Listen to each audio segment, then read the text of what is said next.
A magnitude 2.9 earthquake occurred.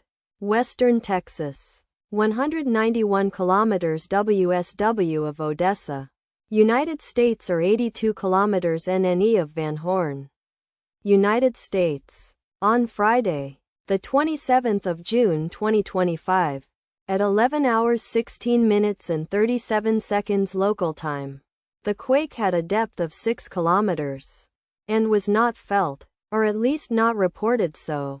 Data source from EMSC. Did you feel it? Let us pray. May the earthquake that occurred not affect our brothers and sisters there. May the earthquake not happen again. And may God protect everyone. Amen.